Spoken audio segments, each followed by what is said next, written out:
Good evening and welcome to the City of Battle Creek, Michigan, and the Battle Creek City Commission meeting for November 12th, 2024. It is 7 o'clock. We're first going to start off by having a moment of silence for our invocation. And I'd like to call upon Commissioner Patrick O'Donnell to lead us in the pledge. So if you can stand, please stand for a moment of silence, and then we'll have our Pledge of Allegiance by Commissioner Patrick O'Donnell.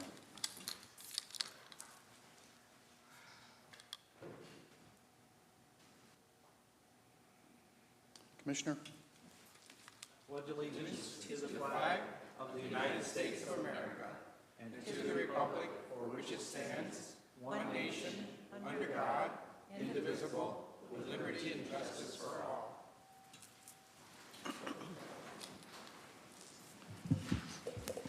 Thank you very much, Patrick. Next item on our agenda is the roll call. Madam Clerk. Commissioner Ballard. Present. Commissioner Lance. Here. Commissioner Morris. Here. Commissioner O'Donnell. Here. Mayor Banky. Here. Commissioner Reynolds. Present. Commissioner Simmons. Here. Commissioner Smith. Present. And Vice Mayor Sophia. Here. Thank you. We have one proclamation. Is John Hart here? John is not here. So this is on Small Business Saturday, and this is an annual proclamation that we give out each year. Here he is. There we go. Just walked in. Just in time there, John.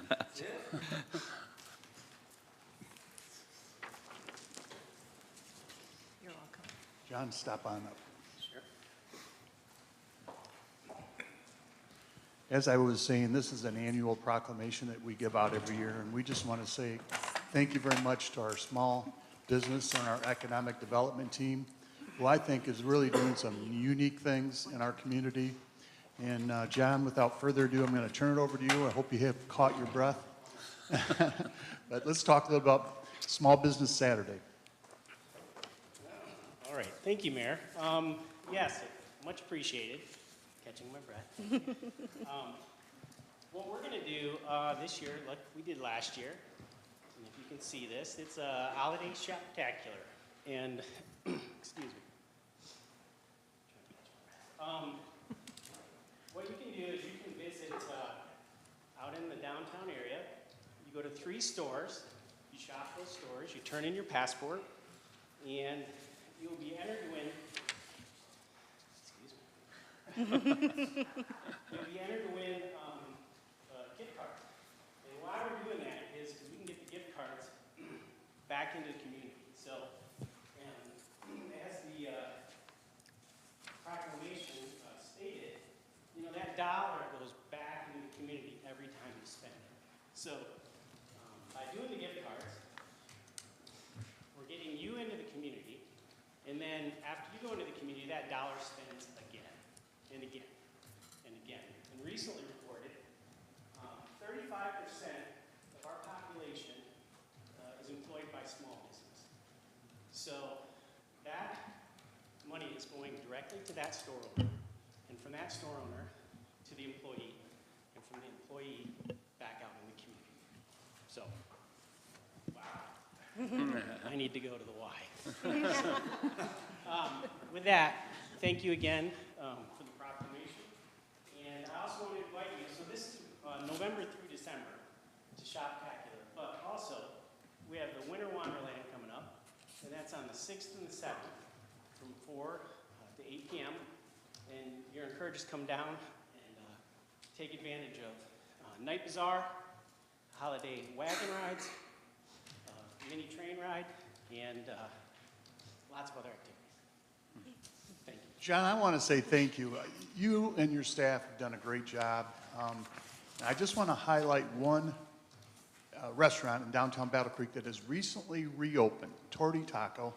And I had the opportunity to stop in there on Tuesday of last week, election night, and there was a nice crowd in there, and I talked to the owner, and he thanked me for our economic development team that really studied some of their situations there and better understood what they needed to do in order to reopen the facility. So I encourage everyone to stop down to Torty Taco and really see what they have to offer.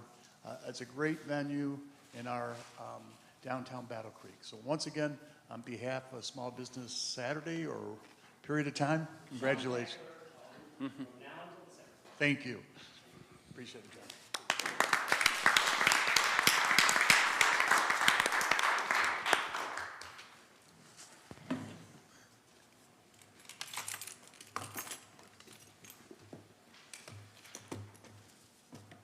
Next item on our agenda is the Community Action, ARPA, presentation.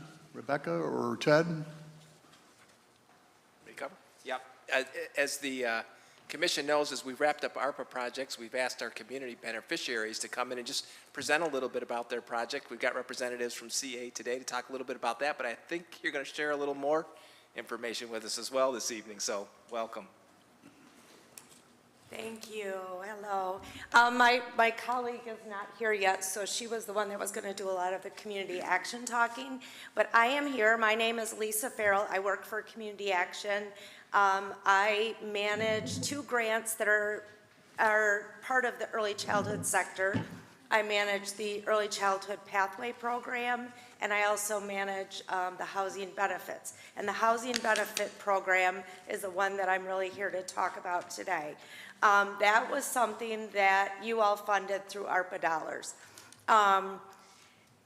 And from there, it's taken off. Because of you giving us money, the Kellogg Foundation also found it to be something that was worthy. And so since then, we've been able to continue the project. So what the project is it really thinks of the early childhood sector. In light of the pandemic, the objective of the benefit was to address the staffing shortage in early childhood and stabilize the workforce within the city of Battle Creek. This benefit served as an incentive to eligible early care workers to offset their historically low wages. So we looked at, actually it was a 250% poverty rate is what we were looking at. At the time of receiving the award, the average hourly rate of Battle Creek entry-level early care workers was $12.25. So, and at that time, other wages were going up and the early childhood group was not as much. Their centers were reporting that they had 2/3 of their staff was able to cover the classrooms, and so that meant that there were no spots for children. This benefit made that each eligible participant received $500 monthly towards rent, and this was paid directly to the landlord. It was a 1-year agreement, so it resulted in $6,000 boost in pay to our participants. All participants, as I said, were in the 250% poverty requirement and worked at a Battle Creek center. All of those eligible were required to stay in the ECE field, early childhood education field. I forget that I shouldn't say that because people don't know what that means. The benefit ended if the participant left the profession. So the focus group, we had a focus group in 2023, and there was a lot of comments about how this was affecting them. It was life-changing, some people said. Provide stress relief, gas money, extra money for the kids to do outside activities, money towards a car, and a down payment on a house. Those were some of the things the money was going to be spent on. But there was one applicant that we asked them to say how this was going to affect them and how this would benefit the early childhood field. And one quote, I think, says it all. This support makes me feel supported and seen as a teacher. This job can be hard and stressful. It's nice to know that people are in your corner saying, I see you in all you do, and I want to help. 27 early care workers received assistance towards rent with the ARPA funds. 25 of the 27 are still employed in the profession. 17 different centers in Battle Creek were able to utilize the grant for their staff. And since then, the W.K. Kellogg Foundation has contributed an additional $450,000. And that kind of happened right after receiving your funding. Like they saw that was beneficial and that you guys saw it as important, which has to date assisted another 20 renters and has also extended to some homeowners. So we also do homeowners now too. And I say 20, but today we just approved 8 others, so 28 others. So anyway, we thank you, the early care workers. It's a thankless job sometimes, and anything we can do to keep them coming back and to know that they enjoy children, but children can only not quite pay the bills sometimes. So to get that extra money was really important. So thank you to Battle Creek. Lisa, thank you very much. And are there any questions for Lisa at this time? Seeing none, thank you for your time, thank you for your effort, and we appreciate everything you've done too. Yes, thank Thanks. you. All right. Next item on our agenda is Chair noting any added or deleted resolutions. There were none. Thank you. Next item on our agenda is petitions, communications, and reports. There were none. Thank you. Next item on our agenda is public comment regarding any specific agenda item. If you'd like to make public comment regarding any specific agenda item, please raise your hand and we will acknowledge you to come forward to the podium. You will have 4 minutes to make your comments. Please state your name and address before beginning your comment and indicate which agenda item you are speaking to. Is there anyone that would like to make public comment at this time? Joe?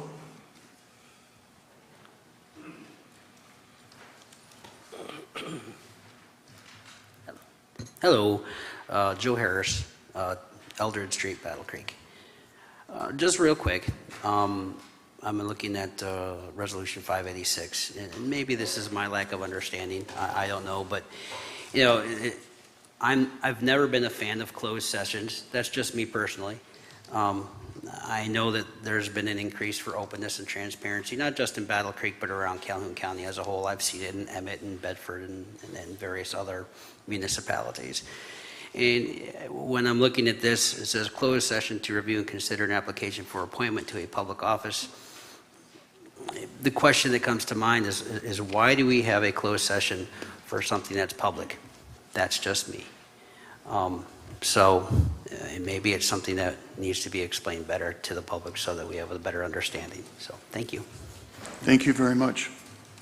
Are there any other public comments at this time? Yes, Autumn?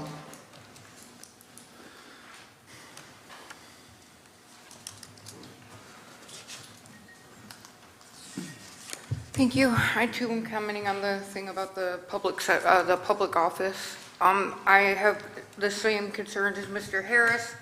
The fact that if it's public, it should be public, and we don't even know what the position is. I can understand if you guys want to have a private conversation about possible applicants. We don't even know what the applicant process was.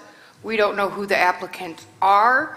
We don't know what the requirements were, and I just think that we do need a little bit more transparency when it comes to that. I do understand that the law does afford certain discussions and meetings to be held in private, and I just think anything with, you know, the word public in it should be a little bit more transparent. Thank you.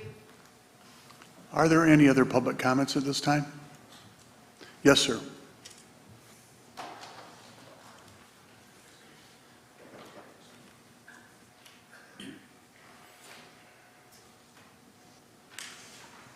Mayor Binky.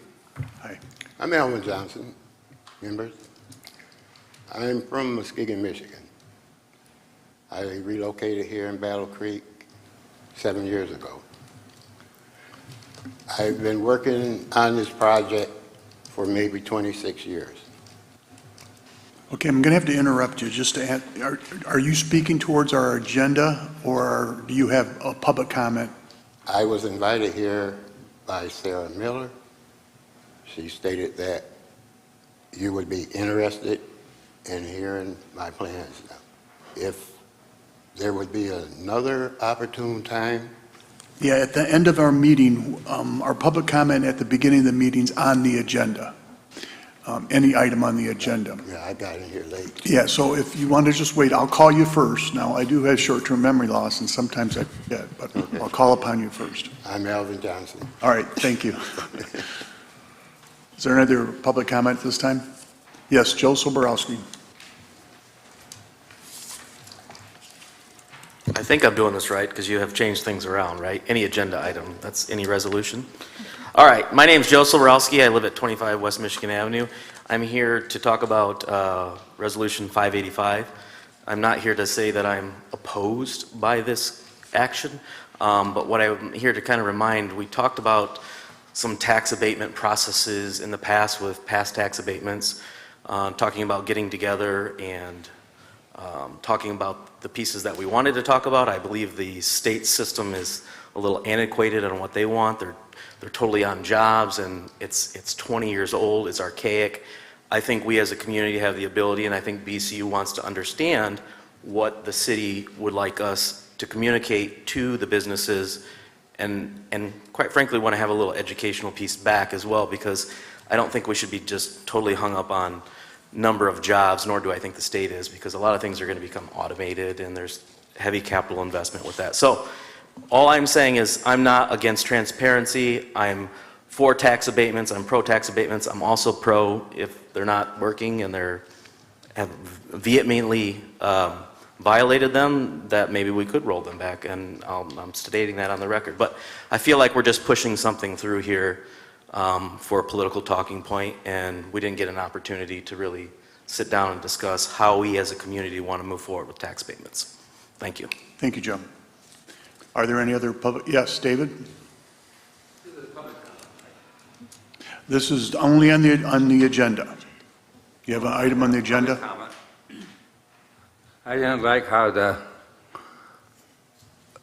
we voted on the public comment. I disagree on it, and I taken away our rights to have accurate time to speak and cut it down to. All right, David, I'm gonna have to cut you off because I don't see you addressing any item on the agenda. Not any official one, no. I was just, Okay. public comment would be like it was before, right? I'll call upon you secondly at the end of the meeting. Okay. Thank you. Are there any other public comments at this time? Yes, John?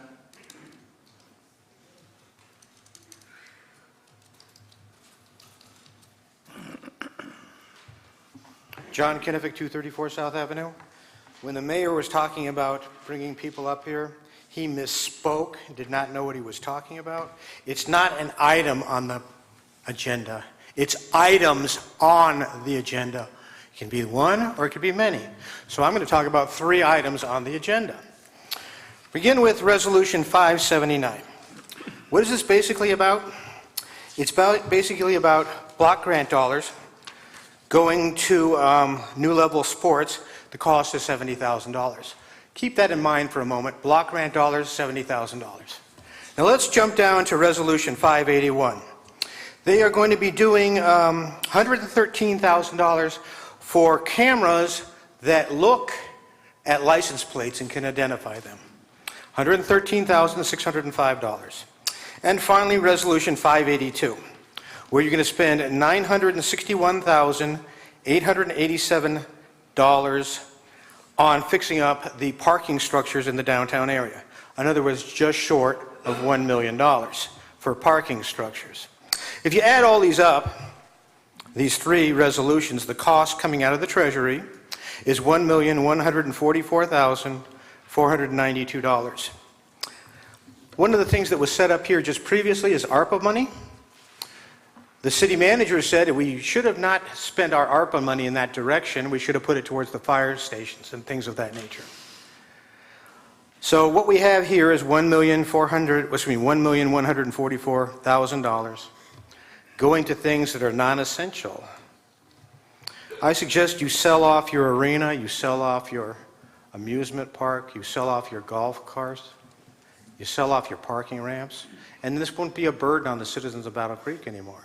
And we won't have to be paying for these things at any time in the future. And maybe we can spend them on money to fix up our fire stations instead of taking out a loan. It's going to cost us $20 million in interest. Thank you. Are there any other public comments at this time? Are there any other public comments? Seeing none, we'll move on. Next item on our agenda is commission comment regarding meeting business. I move for the approval of our consent agenda. Support. So moved and supported to approve the consent agenda. Is there any commission comments or request? Being none, would you please vote on the consent agenda?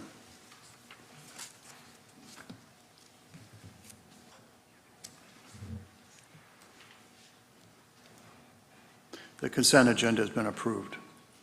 Next item on the agenda is Resolution 575. Madam Clerk, when you're ready.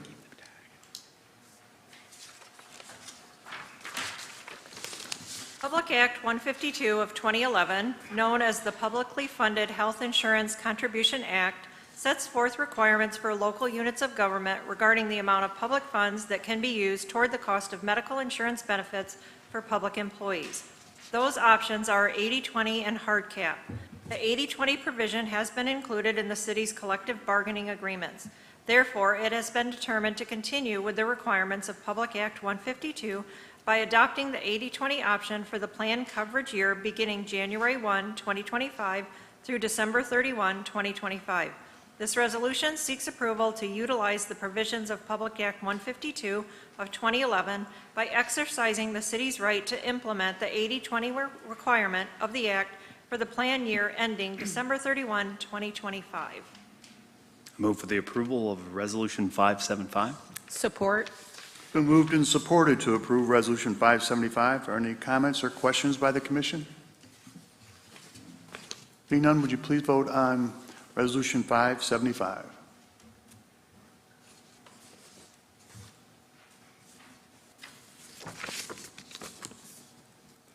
Resolution 575 has been approved.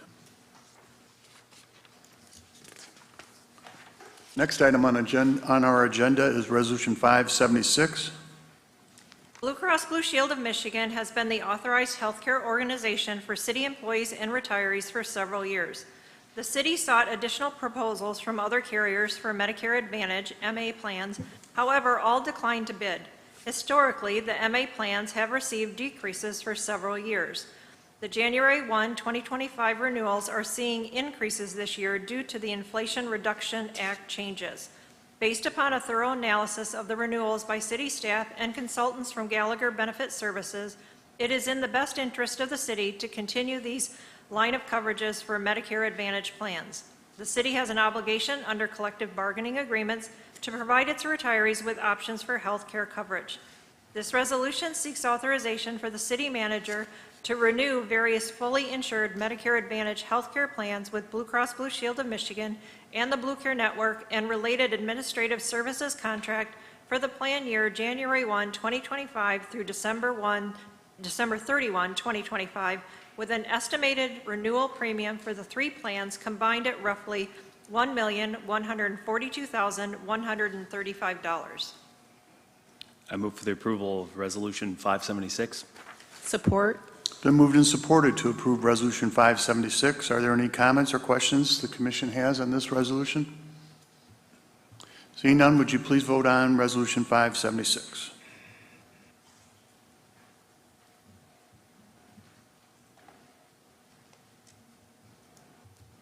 Resolution 576 has been approved. Next item on our agenda is Resolution 577. Madam Clerk, when you're ready. The city has traditionally carried dental coverage with Delta Dental. However, over the last 2 years, Delta Dental has experienced a decrease in in-network providers. Based on a thorough analysis of the renewals by city staff and consultants from Gallagher Benefit Services, it is in the best interest of the city to switch providers from Delta Dental to Blue Cross Blue Shield of Michigan. The city has an obligation under its collective bargaining agreements to provide employees, retirees, and eligible dependents access to dental coverage. This resolution seeks authorization for the city manager to enroll the city's group dental plan with Blue Cross Blue Shield of Michigan for the January 1, 2025 through December 31, 2025 plan year at an estimated cost of $424,666.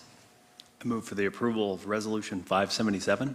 Support. It's been moved and supported to approve Resolution 577. Are there any comments by the commission?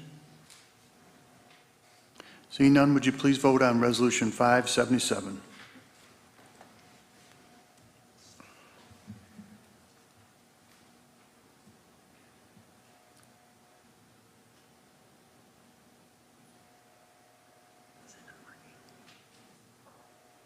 Commissioner Reynolds?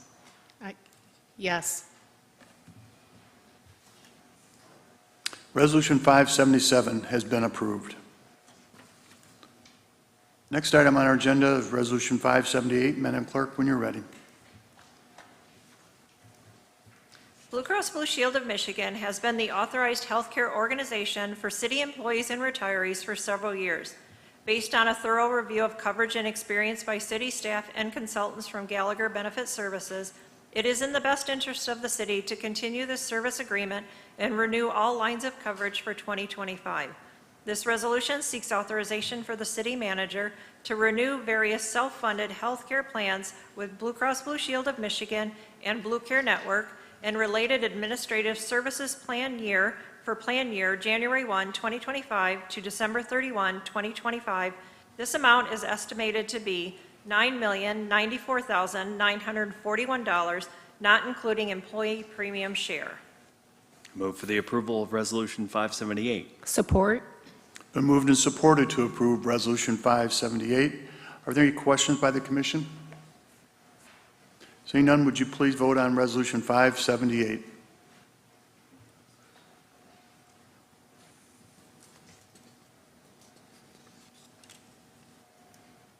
Resolution 578 has been approved.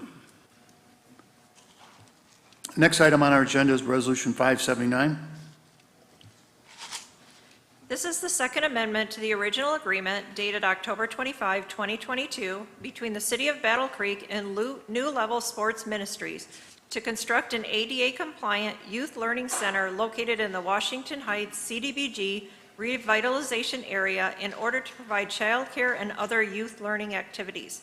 As part of the original agreement, the city set a period of performance that required all construction to be completed and a certificate of occupancy secured by December 31, 2023. The first amendment extended the project completion date to December 31, 2024. The project has encountered environmental review issues with the identification of contaminated ground in the proposed site. This extension gives additional time to develop a response action plan to address the environmental issues to the satisfaction of the city, state, and HUD. The second amendment extends the completion date to August 31, 2026.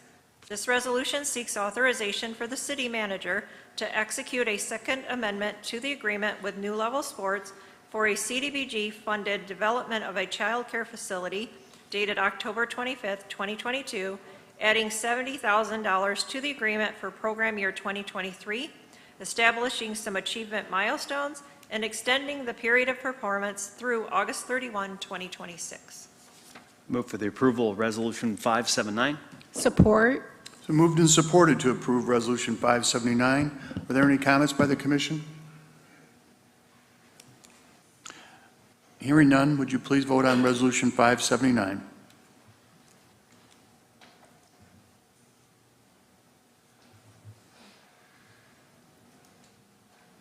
Resolution 579 has been approved. Next item on our agenda is Resolution 580. Madam Clerk, when you're ready.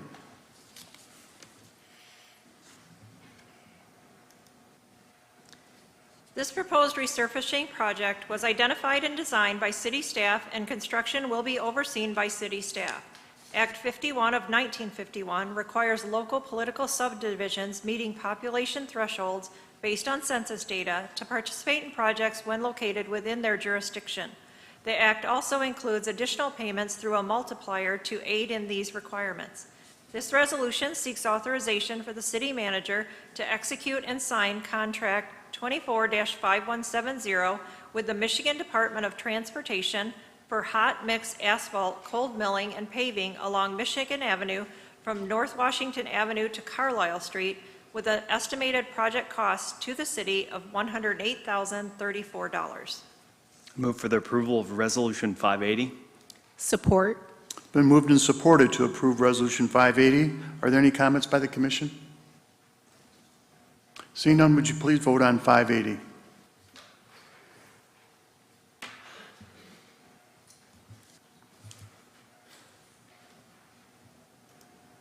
Resolution 580 has been approved. Next item on our agenda is Resolution 581. Madam Clerk, when you're ready. The Battle Creek Police Department has been testing, evaluating fixed quick deploy license plate readers, LPRs, provided by Vigilant Solutions to be incorporated in the upcoming Claude Evans Park redesign project. In addition to LPRs for Claude Evans, the department is seeking to add additional LPRs that can be deployed throughout the city. Vigilant Solutions is a division of Motorola Solutions, which the department is currently under contract with for body-worn cameras, in-car cameras, and Command Central Aware. Vigilant Solutions LPRs work with our current software and would not require an additional expense of having a third-party software link the two systems. This resolution seeks authorization for a 5-year contract for license plate readers and software services for the City of Battle Creek Police Department with Motorola Solutions Incorporated in an estimated 5-year amount of $113,605 with unit prices prevailing. Move for the approval of Resolution 581. Support. It's been moved and supported to approve Resolution 581. Are there any questions by the commission? Seeing none, would you please vote on Resolution 581?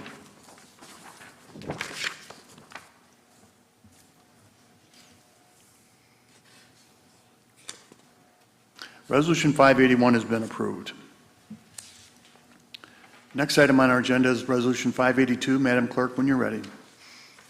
A solicitation was issued September 5th, 2024 for conducting repairs on critical or high-priority structural, waterproofing, and facades at various parking structures.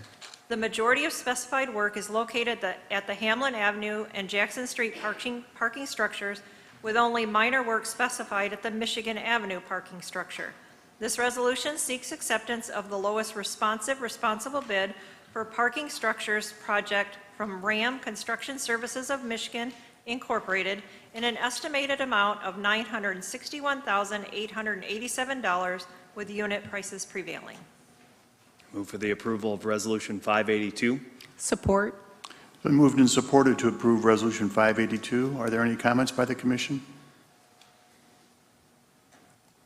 Seeing none, would you please vote on Resolution 582?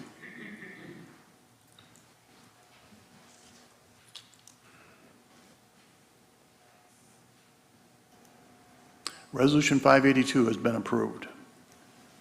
Next item on our agenda is Resolution 583. Madam Clerk, when you're ready. A solicitation was issued September 13, 2024 for the Watkins Road Culvert and Utilities Improvement Project. This project consists of both a culvert replacement and underground utility work. This resolution seeks acceptance of the lowest responsible bid for Watkins Road Culvert and Utilities Improvements Project from Hunter Pearl Company in an estimated amount of $2,897,314.13 with unit prices prevailing. I move for the approval of Resolution 583. Support. It's been moved and supported to approve Resolution 583. Are there any questions, comments, or concerns about this resolution? Seeing none, would you please vote on Resolution 583?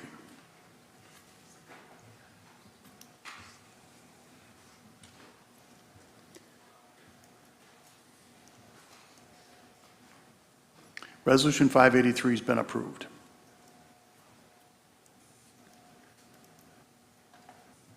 Next item on our agenda is Resolution 584. Madam Clerk, when you're ready. The state of Michigan submitted to the FAA a block grant project application dated June 27, 2024 for a grant of federal funds associated with Michigan SBGP airports for a covered airport in Michigan that is included as part of the grant agreement. The FAA made a grant offer which the state of Michigan accepted. The FAA approved the SBGP application to provide FCT grant funds for eligible and justified projects, including this communications equipment and window shades project. This resolution seeks authorization for the city manager to execute MDOT sponsor contract number 3-26-0008-18324 to rehabilitate contract tower communication equipment and window shades construction. Move for the approval of Resolution 584. Support. It's been moved and supported to approve Resolution 584. Are there any questions by the commission on Resolution 584? Seeing none, would you please vote on Resolution 584?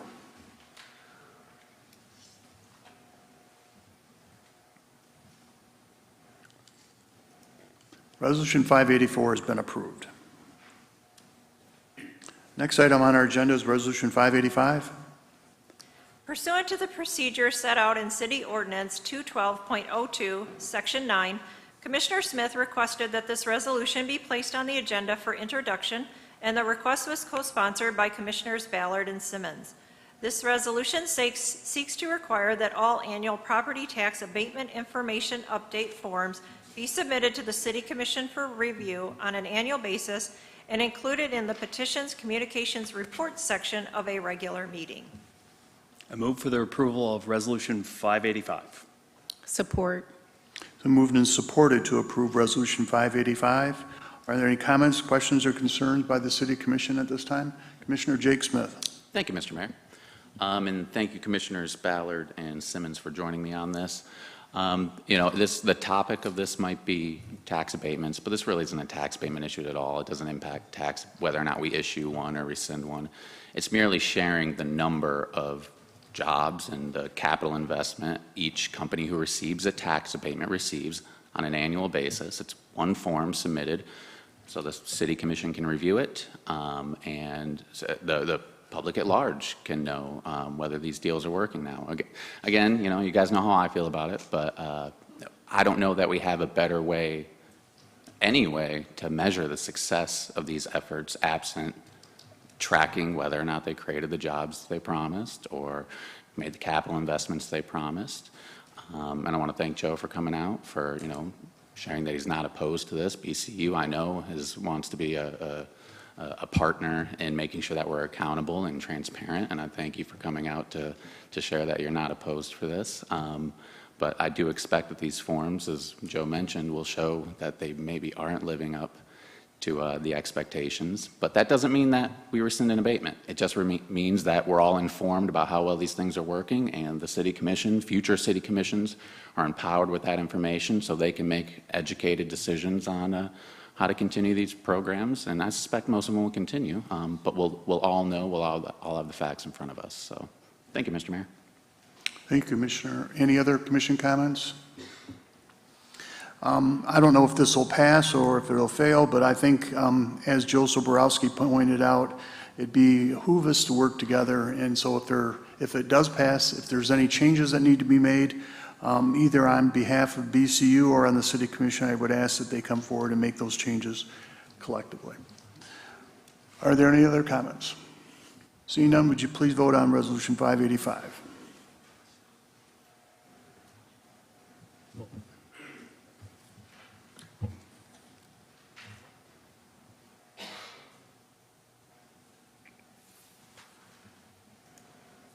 Resolution 585 has been approved.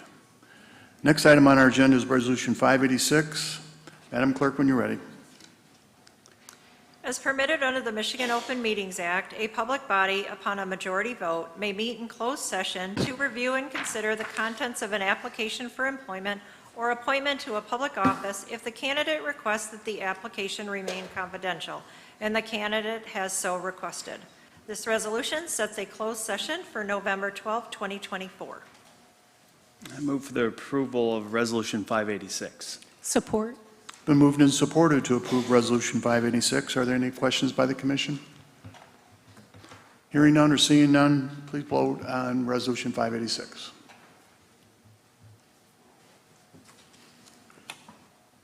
Resolution 586 has been approved. Next item on our agenda is general public comment. If you'd like to make a general public comment regarding matters over which the City Commission has control, please raise your hand and wait for us to acknowledge you to come forward to the podium. You'll have 3 minutes to make your comment. Please state your name and address prior to beginning your comment. And gentlemen, you're going to be first. David, you'll be second. You'll be third.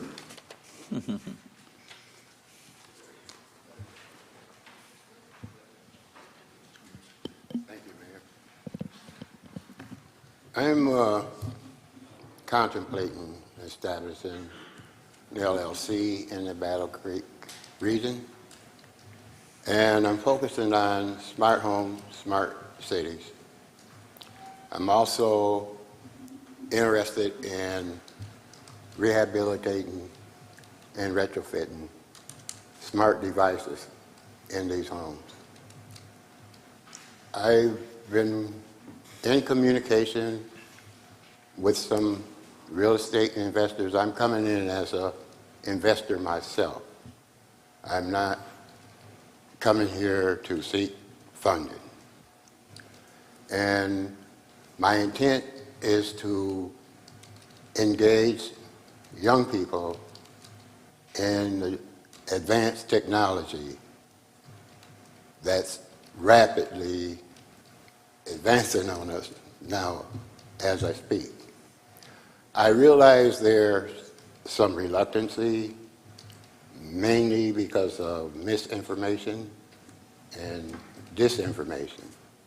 And also, I want to cooperate in a manner to where I will be in compliance with the zoning recommendations. And I'm seeking all the information because I'm really in a learning process. And I do have some interested parties that I'm affiliated with. I would also request information. I'm seeking information on your climate action plan because that will tie in with the eco-friendly and sustainable practices.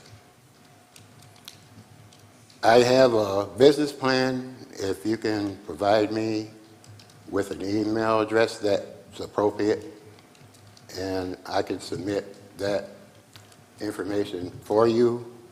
I have it detailed on the blog. The name of the blog is Bangs and Hammers, and the name of the website is, losing my voice, is Bangs and Hammers.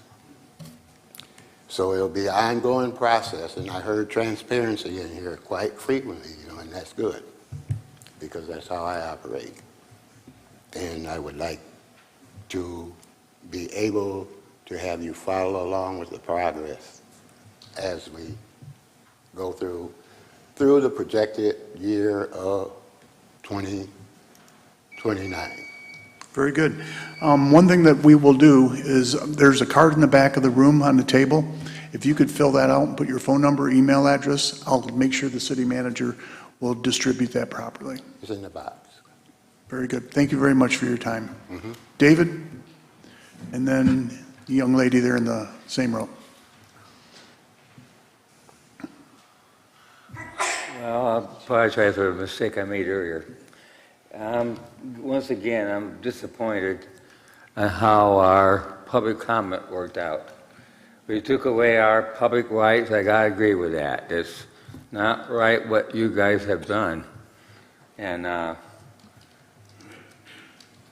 the fire stations, we hope it brings some of the memories back and people can, I said earlier. And I've been kind of disappointed in a lot of things in the last couple of years. And I'm just lately, I've been disappointed with a lot of things. But I hope for the city of Battle Creek, next year will be a better year. Thank you, David.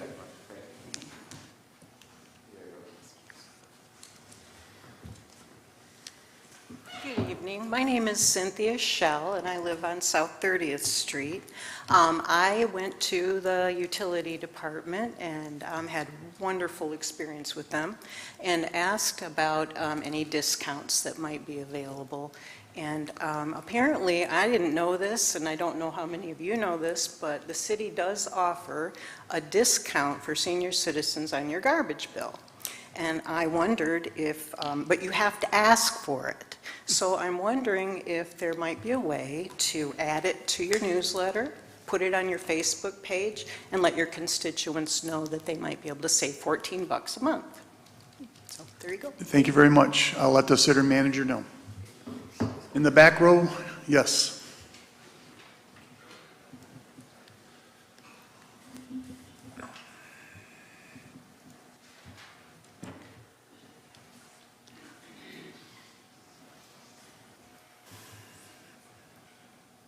Good evening, Shannon McCuskey, 23 Vernon Ave.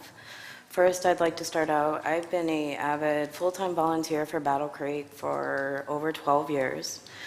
I have worked with Battle Creek City Police in that capacity, never had an issue. Secondly, I want to touch on an issue that we are having in the community with Battle Creek City Police.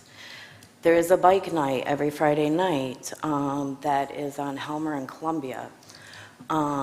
Supposedly, I guess there's people complaining. I will say they refer to themselves as Lion's Den. They're not a motorcycle club. They're only common people, common-minded together. It's totally family-friendly. There's no violence. Even somebody on Nosy, you-know-what, commented that their night rides were too late and it was keeping them up and this, that, and the other. So they collectively stopped riding at night. I will say, I surely would not have done that myself because it is within their rights to ride. And also, I homeschool 3 teenagers. Their reward for at the end of the week is to go to bike night. It's a positive thing. They're doing they're doing fundraisers for the community, for the children, and everything.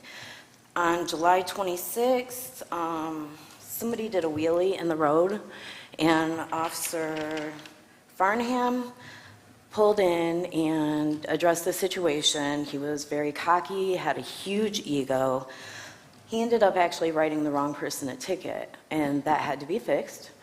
So then on October 18th, he come back again at 7:08.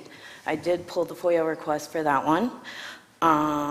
He wrote in the FOIA request that he was checking the parking lot and spoke with someone about motorcycle riding. What really happened was he told the people that the owners of the property had complained and that he would be writing everyone there a ticket for exhibit driving. So later that evening at 10:32, Officer Farnham decided to pull back in again and went up to the people again and had a very rude, cocky attitude and said, you know, again, why did you not listen to me, this, that, and the other, and said he was going to write everybody a ticket. There was an officer that walked up to my car and said he was going to write me a ticket, and I told him that he was not going to write me a ticket, that he did not sound very educated at the point because he's talking about giving me a driving ticket when I'm not driving. Thank you very much for your comment, ma'am. Thank you. Are there any other public comments tonight? Joe?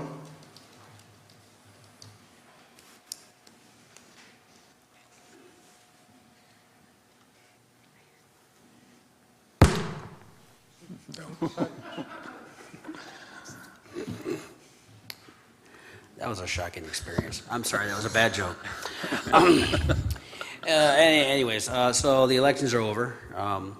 What a ride, I guess, right? I'm just going to say this out. You know, the candidates who are elected, congratulations. You've been chosen by the people so as to be their representatives. Openness, transparency, listening, and talking with the citizens will be the keys in the upcoming years. To those who did not get elected, I'll say again, congratulations. You've done something that not a lot of people in America do. You threw your hat into the ring. That's an accomplishment within itself. To those who were in office but will be moving on, congratulations to you because you've served your time in the public and you now have the opportunity to begin a new chapter. Chapter that only God knows, but He will lead you and direct you in this new chapter if you listen. Don't know if you heard, but a while back, Robert held up this well-dressed man. He brandished a weapon and yelled, "Give me your money." And the man replied, "Don't you know who I am? I am a U.S. congressman." And the guy stepped back and he says, "Well, then give me my money." Remember, you are the representatives of Battle Creek. It's about the people. I'm hoping that with this new commission, the following things will happen. I'm hoping the first thing is that a fund is going to be created so as to plan for updates for the fire departments and the police departments. which would include their stations, any potential future substations, because we do not want to burden the taxpayers with another $28 million bond. That was put on the taxpayers due to decades of poor planning. Let's just be proactive this time. Increased openness and transparency with the public, especially when it comes to deciding where taxpayer money goes. Increased accountability between the commission and the city manager, especially when it comes to deciding on future contracts with the city. I still feel that a minimum of 3 bids should be required for any project over $50,000. And holding the TAC accountable with the use of approved funds, being that Battle Creek opted in, and they should demand accountability from the TAC. And I'm with David.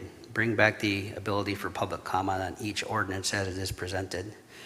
In other words, how it was before the change. So thank you all for your time. I appreciate it. Thank you for your comments. Is there any other public comment this time? Yes, Autumn?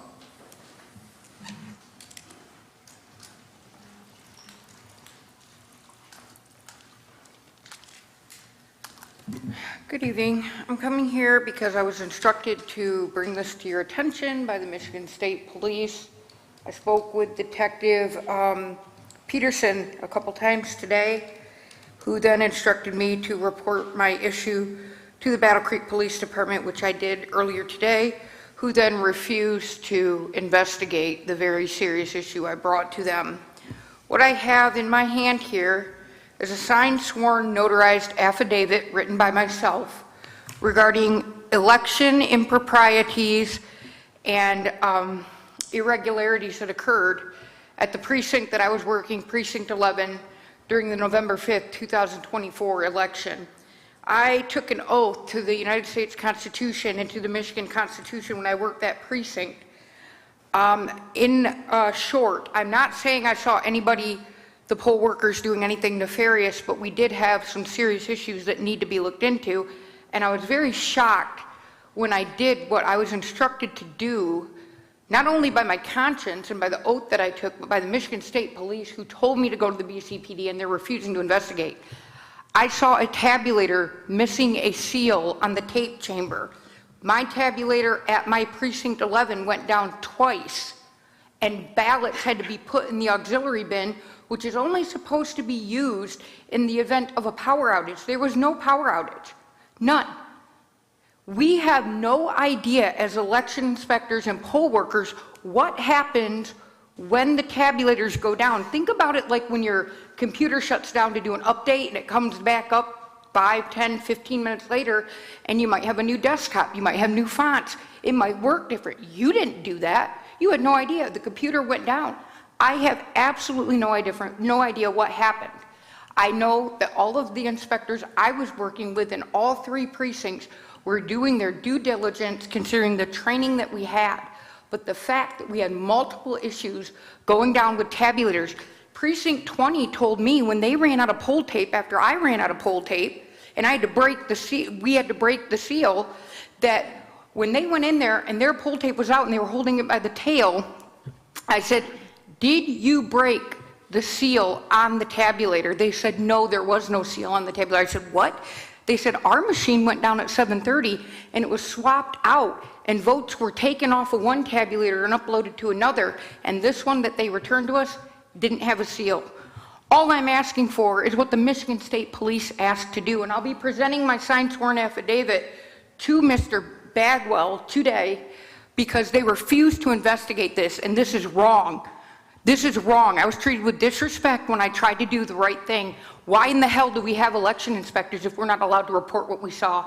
Thank you. Thank you for your comments. Any other public comments at this time? The back row, yes.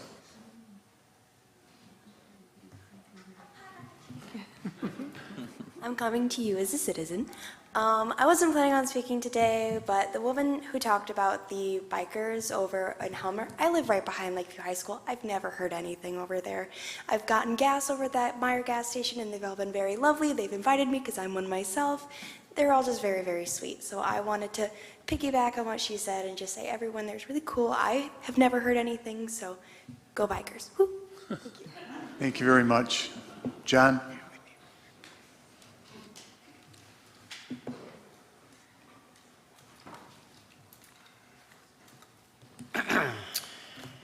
John Kennefic, 234 South Avenue. In the 1960s, the government of Battle Creek built a brand-new police station. And at that time, after they finished it in the 1960s, at no time did they ever put money aside for its replacement. It ended up costing the citizens more than $15 million for the police station and $10 million in interest.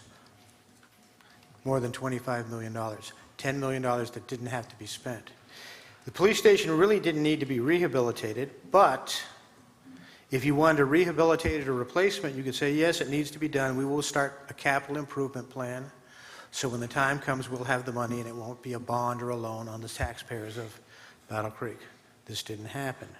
So we have $10 million spent by the citizens that could have been still in the public treasury.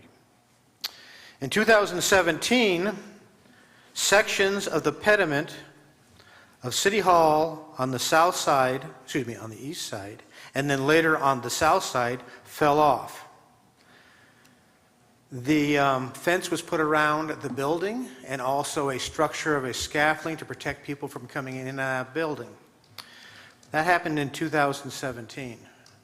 In 2022 began the repair, a total of 5 years. At no time did the Code Department issue an order to repair the building at 10 North Division Street, this building.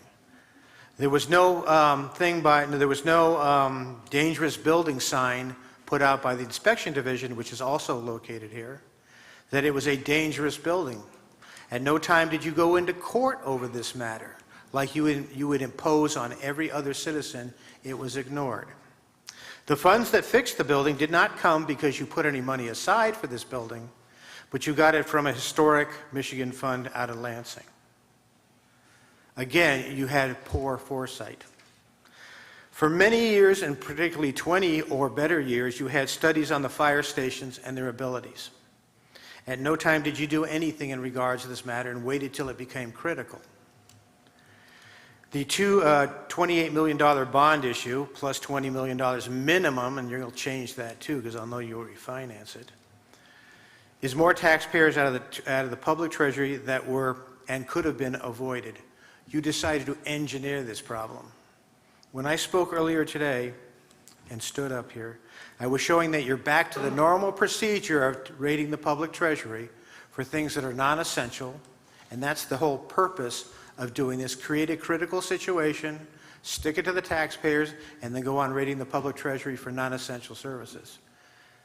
Nothing changes. Thank you. Are there any other public comments? Are there any other public comments? Seeing none.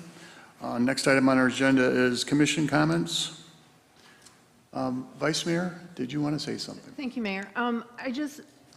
There's been a lot of information in the news about elections and what is going on here in Battle Creek, and I'm wondering if we could get our city clerk to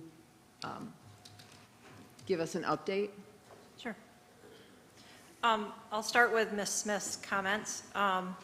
She is talking about on our tabulators at the very top, there is this little door that holds a blank roll of tape at the beginning of the morning. It is secured inside this little door, but then it has a little bar that holds the paper in place while it prints. It does not require a seal. It has never required a seal. We put a seal on it for one reason. In 2017, we received our new equipment. The very first election in November of 2017, I got a call from Precinct 20 saying that their tabulator would not work. It kept saying there was an error. I went to Precinct 20 to find out why there was no paper in the little slot where the paper belongs, which made no sense because we put paper in all of them. So I came back to City Hall, got a roll of paper, took it back out there, and then upon being out there, I realized that the little bar that holds it in place also was not there. So I came back, got the little bar, and we got them up and running. We then called DPW and said, did something happen on the way to the precincts when you delivered the equipment? They had no idea, but they contacted the rental truck company They went and searched through the rental truck, and they found my roll of paper and my little itty-bitty bar that holds the paper in place. The reason the seal is put on that door is so that if they hit rough roads, when it pops, now the roll is secured inside there along with the bar, and we don't lose both pieces. There is no requirement for a seal. On Tuesday, last week, Precinct 22 had this very issue happen, but everything was inside the door because the seal was on the door. And no, Precinct 20 had a seal in the morning when they started their equipment. When I took them a new tabulator because theirs failed after 16 ballots, I pulled off the seal because I had to put a roll of tape in the tabulator that I had brought to them. So all during the day, no, that door that housed the blank paper did not have a seal on it, but it's a blank piece of paper. So there is that. One thing, I don't know why the tabulators went down. I do know what happened as far as they were jamming. They were jamming because our ballots were 22 inches long, longer than we've ever had it. The ballots with a write-in go into a separate, very small bin. Election day, they processed probably 200, 300, 400, 500, 600 ballots. I did testing on all 21 machines with all 26 ballot styles. We tested 55 ballots. Every machine had a jam in the write-in bin because it is a small bin and it is a large ballot that we had. It wasn't unexpected. The chair people were told to expect it at their training before Election Day. So they knew it could happen and they were prepared. They knew that in order to get into the ballot bin to clear that jam, they needed a Republican and a Democrat to do that together, and that is what they did. Even to the point where the chairperson loudly announced to everyone in the polling location every step of what she was doing, that there was a Republican and a Democrat, she and another inspector who were opening the bin to clear the jam. So they announced every time what they did. My belief is the tabulator shut down because they're not as familiar with the equipment as I am, and it probably took them a little longer to clear the jam, and therefore it automatically shut itself down. At the end of the day, when it returned, when they turned it back on, the ballots were still accounted for, the programming did not fail, and at the end of the night, they still balanced according to their e-poll book. The number of ballots issued, the number of voters, matched the number of ballots that were tabulated in the tabulator. So that was not a failure. That is something that happens with equipment, particularly when you have extra long ballots. And then I'm going to assume the other issue that you're talking about is for our absentee ballots. So we told the county in the beginning of September that we intended to use at least one of our high-speed AV counting board tabulators. We said we may use a second tabulator if we had high turnout for absentees. We were waiting to see how many people would actually possibly go to the early voting center versus absentee voting. But then we did tell them we were using two. When we sent our flash drives to the county to be programmed for the tabulators, we sent two programming flash drives that said AVCB, which is AV Counting Board, ICC, which is the name of the equipment, 1. The other two flash drives said AVCB, ICC, 2. The county programmed all of them the same, which I was not aware of. So when we sent the flash drives on election night with the election results from Tabulator 1 and Tabulator 2, they downloaded them. They first downloaded Tabulator 1, and then they downloaded Tabulator 2, and since they were named the exact same and programmed the same, Tabulator 2's flash drive data overwrote Tabulator 1's, and that's how it disappeared. We did have the physical paper reports for each and every one of them. We still have the computers that have all of the results on them, and we also have flash drives with all the results on them. And that's what happened. Thank you, Vicki. I You're appreciate welcome. the information. Sure. All right, very good. Are there any questions of our clerk? Chris? So I've been involved as an election inspector. I think it was February in a presidential primary, and I know Commissioner O'Donnell and Commissioner Ballard have as well. And so I'm sure we can all speak to the utmost integrity of our system. the way it's run with the checks and balances. What I was a little concerned about here, and maybe you can speak to going forward, is you're talking about a lot of automated processes and programming, which is great to have those tools, but the manual checks and balances, I was a little concerned that it took a couple of days to discover that. What are our, going forward, what will be our manual checks and balances? Okay, we know this many people showed up, does not match with what the automated systems are saying on election night. Can you address that?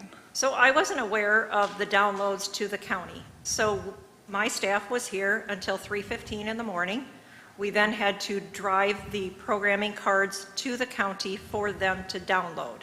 By the time they downloaded them, I'll be honest, I was already asleep. I don't know election results on election night because we are no longer allowed to upload them from our offices. We now have to drive the programming cards to the county and they upload them there. So we wait for them to do that. The person who took them, she was there until 6 a.m. while they downloaded them.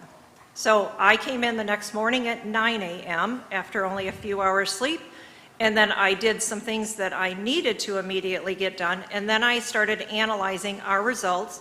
So I had the number of voters that the county reported, and my analysis includes how many of our voters went to early voting, how many did absentee, and how many went to the precincts. I have all those paper reports so I can input that data and then compare it to the number of voters that the county said. Okay.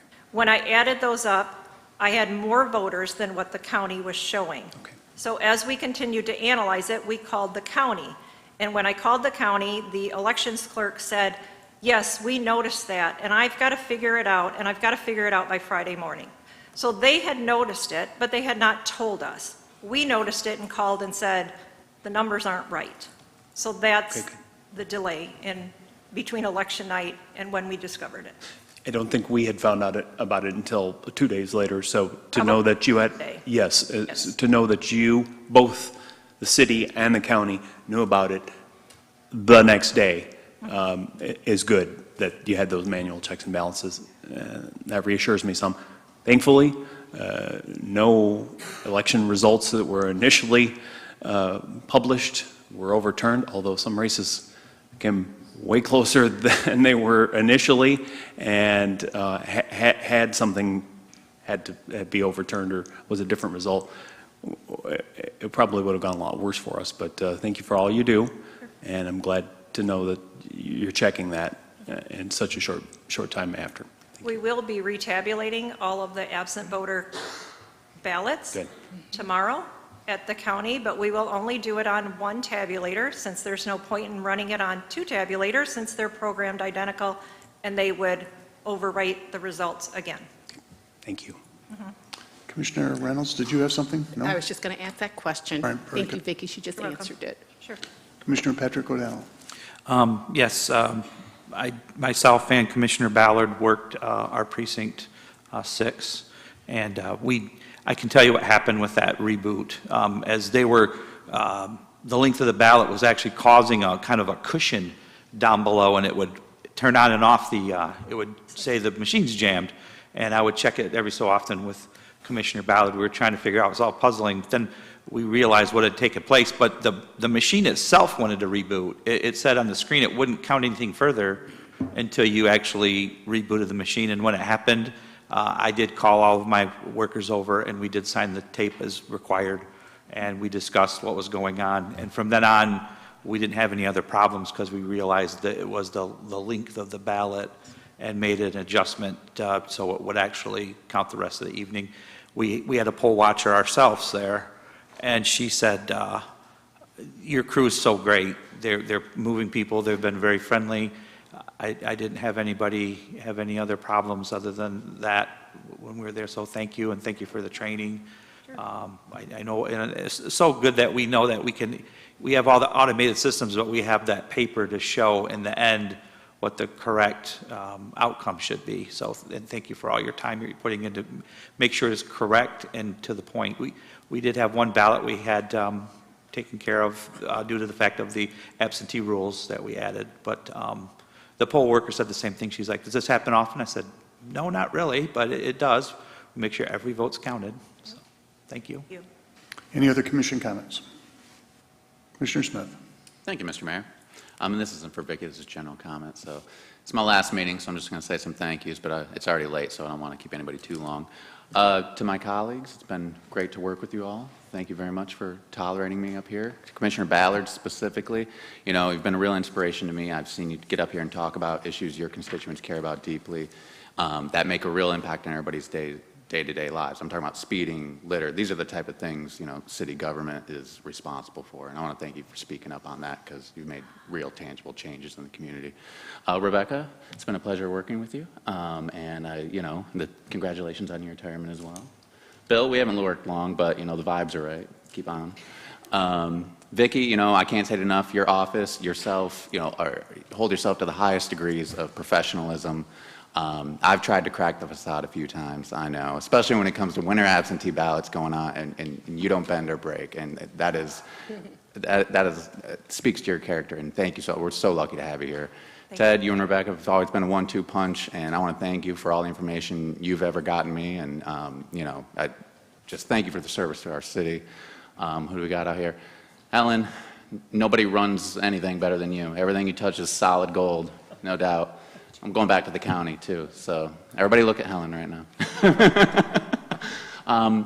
And then, you know, probably most importantly, to, you know, Mary, Kathy, Dave, you know, to Reese, Joe, Autumn, John, you know, the people who show up, thank you. We don't always have to agree. But thank you. Thank you for showing up. I wish we had, you know, 20 times more folks interested in doing what you guys do, spending your, you know, Tuesday nights with us. So thank you. That's all. Thank you, Mr. Mayor. All right, well, I didn't want to get too far ahead of the game, but I believe the Vice Mayor has a proclamation to present, and I will present one also. And then we'll start at one end of the desk, and if you have comments to make to our outgoing commissioners, we will do that at this time. So, Vice Mayor? Thank you, Mayor. So we do have a proclamation here for Commissioner Smith. And in the interest of time, I'll read just a couple of the paragraphs. During his tenure on the commission, he served on the City Commission Travel Expense Committee, Insurance Policy Review Committee, Public Transportation Committee, Sustainable Battle Creek Committee, and the Youth Advisory Board.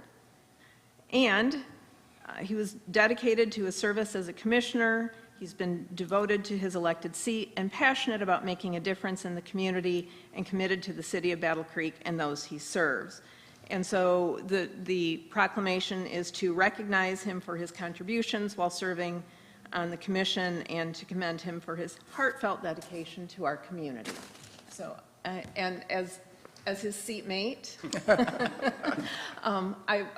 I will miss finding out what the soda du jour is. I have actually tried some of the sodas that you brought in. How was the Faygo cotton candy? It is a little sweet. But I appreciate the passion that you bring to this body and to the meetings and to your advocacy for the city and its residents. So thank you, Commissioner Smith. Vice Mayor.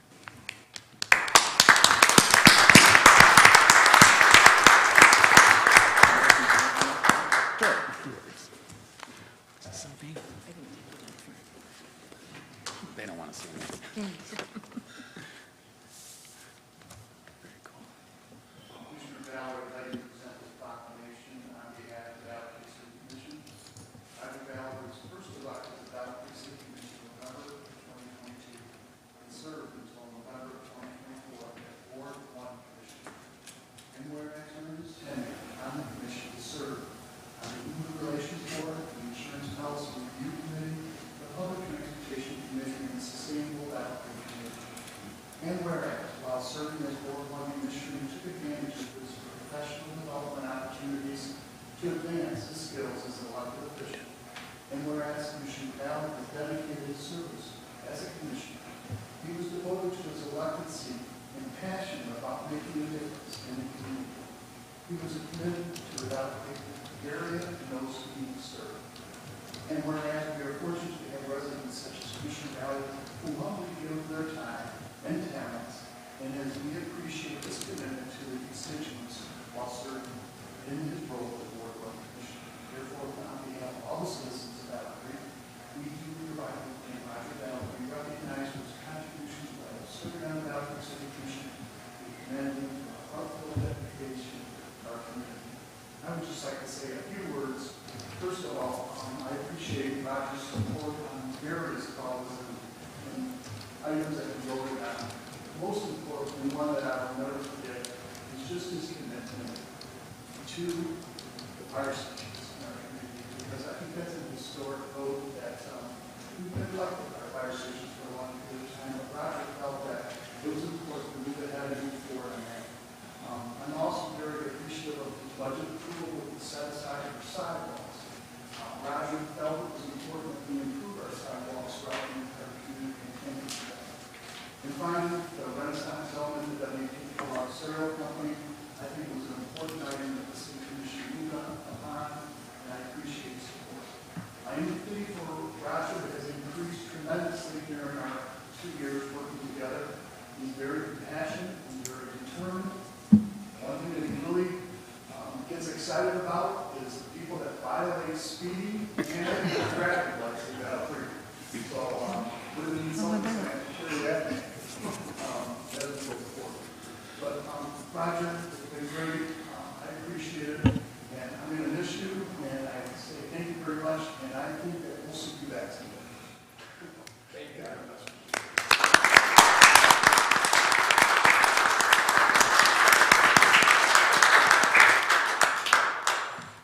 I would just like to close with, yeah, I put it in to see finally thank the cops officer was proud to show me that he had 70 tickets. That's great. So the police chief isn't here, but I wanted you to know that I'm not wrong when I say somebody's doing 55 and a third step.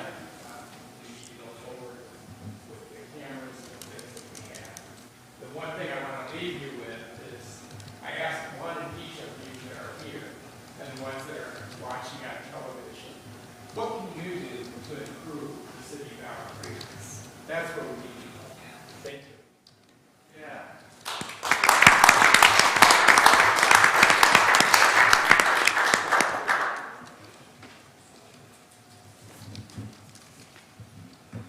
Okay, I'm going to start down at Roger's end, and if you would like to say something to our outgoing commissioners, you can. You don't have to, though. We just want to give everyone an opportunity. Well, I'll ditto what Commissioner Smith said in place of time, but the city staff has been great to work with. There's little tweaks that could be done here and there, and they're aware of them, and I think they're looking into them. Vicki, I thank you very much for inviting both my husband Jim and I to work the city elections. It's something that we do enjoy. And as far as the rest of my commissioners, well, no. Thank you all. I really did enjoy working with each and every one of you. Thank you. Thank you, commissioners, for your service. I think when you sit up here and you do the job, I think it's taken for granted sometimes of what we do and sometimes putting your neck on the line. We may not always agree, but I don't think the motives with respect to trying to better the city have ever been questioned. So I do wish you both best of luck in what you do, and I'm sure that you're not going to abandon the city, even though you're not going to be sitting on the commission at least next year. So best of luck. Thank you, Commissioner. Commissioner Morris? Thank you both for your service. Thank you to Roger for going to those MML conventions with me. I got an opportunity to get to know you there, and I really appreciate learning from you and the fact that you bring people with you along the ride. You're not just here to say that you're here, you're actually trying to get people involved in local government. And Jake, thank you so much for challenging me to think about different perspectives. You and I may not always agree, but I really appreciate that even when we don't agree, you still give me a smile. So I hope that whoever is sitting in your seat will smile at me even when we don't agree. Thank you. Commissioner Patrick O'Donnell? Thank you, Mayor. Commissioner Ballard, thank you for your service the last 2 years. I've gotten to know you a lot more as we do the elections, and your hard work and your passion for city events and city concerns. You really do put a lot into it, and I hope you continue on. I know it's not from the commissioner's perspective, but you know what I mean when I say this. I'm sorry. I'll be waiting for those cookies. I'll bring them. And then Commissioner Smith, thank you for everything. You've challenged me through the last 2 years to learn a lot more about our city government, how we work on the inside, and challenges me to come up with newer products to describe how things work in our area. So products will still be continuing. Have a nice day. Commissioner Reynolds? Commissioner Ballard, I've enjoyed every moment on this board with you. I remember us dancing at Claude Evans Park. That was a lot of fun. I will miss you, but I'm sure I'll see you at all the community events. And thank you. Thank you for your service. Appreciate it. Jake, 2 times. We served on the county board together, city commission together. You haven't changed. I love that your transparency, what you bring to the table, and you will be missed. Again, congratulations to your son. Appreciate you. Thank you for your service. Spend some time on the cases either. Oh. Commissioner Simmons? So 2 years ago, when Commissioner Smith, Commissioner Ballard, Commissioner O'Donnell, and I were elected, we were all the freshmen. Now, I had been on the commission previously, but I took a term off for military service. And typically, new members will try to find their place in, get appointed to committees, and fit within the system. But I feel like the 4 of us have been a true freshman class, and sometimes, in some cases, bucked the system, not for the sake of bucking the system, but for the sake of accountability. Commissioner Smith, you have made me look at, I think Commissioner Morris stated it well, made me look differently at many things that come on our agenda, and I really appreciate that, and open my eyes to different points of view on the accountability side. So you will be missed. I'm sure we'll see you around. And Commissioner Ballard, there are always eggs available for you. I'm not going to cut you off. Who's been one of my best customers for chicken eggs. So I will hook you up once they start laying again. So, thank you. Vice Mayor, anything else? Well, I've already talked to Commissioner Smith, but to Commissioner Ballard, thank you. I have appreciated the passion that you have brought to the debates and the conversations, and your advocacy for the residents of Ward 1, and you will be missed. Thank you. Thank you. Well, that concludes this portion of our meeting. We're going to go into closed-door session, and we'll be back here shortly. I don't have to motion to.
Okay, we'll return from recess, and I'll call upon Commissioner Simmons.